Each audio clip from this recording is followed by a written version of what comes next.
J'ai une amie que j'ai connue en fait. Ah, chérie, tu fais trop de bruit.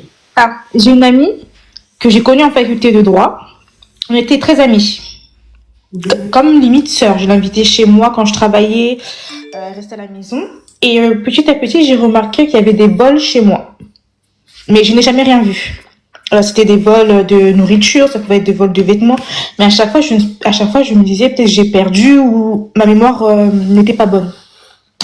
Le temps passé, j'ai rencontré quelqu'un et la personne, l'amie que j'avais avec moi, a commencé à s'éloigner fortement de moi.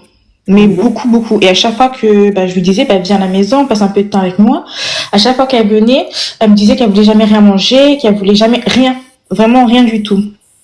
Petit à petit, j'ai commencé à avoir des problèmes de santé assez importants. J'allais voir les médecins. Les médecins ne trouvaient absolument pas ce qui se passait. J'avais des problèmes, mon cœur faisait des fois, je n'arrivais même plus à respirer. Je faisais des crises pendant la nuit où je n'arrivais plus à respirer. Du coup, je me réveillais d'un coup parce qu'en fait, l'air se coupait.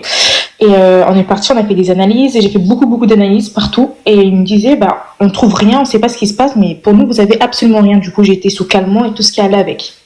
Le temps passait, mais sauf que j'ai toujours pas de nouvelles de cette fille. Et un jour, j'ai dit, je vais passer chez elle. Parce que ça faisait longtemps que je l'avais pas vue. Et comme elle répondait très peu sur les réseaux sociaux, je suis passée chez elle, en bas de chez elle. Et j'ai sonné et je lui ai dit que j'étais présente. Et lorsque je suis montée, elle rangeait rapidement son appartement qui n'était pas dans un état correct.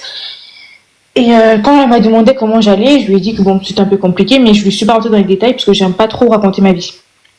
Et je lui ai demandé comment elle allait. Il faut savoir qu'elle, à l'école, elle n'était pas très bonne.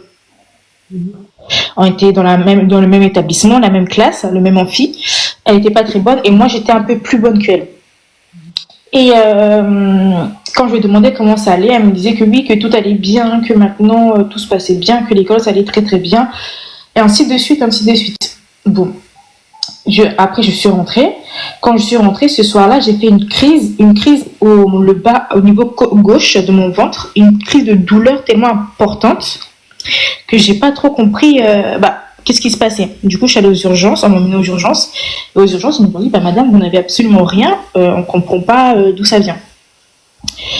Et il faut accélérer, ma chérie, parce que c'est trop long. Il y a beaucoup de personnes qui veulent intervenir. Je suis partie voir ma grand-mère et ma grand-mère m'a dit que il y a un problème parce qu'à chaque fois que je vais voir cette fille-là, à chaque fois le lendemain ou quelques jours après, j'ai quelque chose. Il faudrait que je vois avec cette fille-là si c'est pas elle qui m'a créé quelque chose.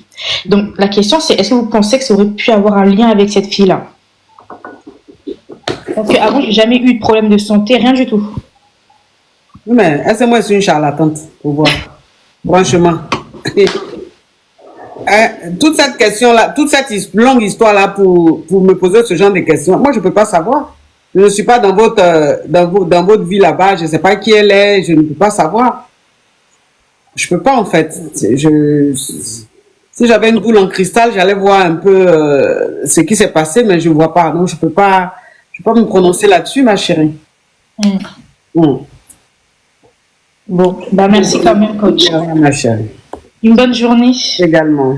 Merci. On tapote, mes amours.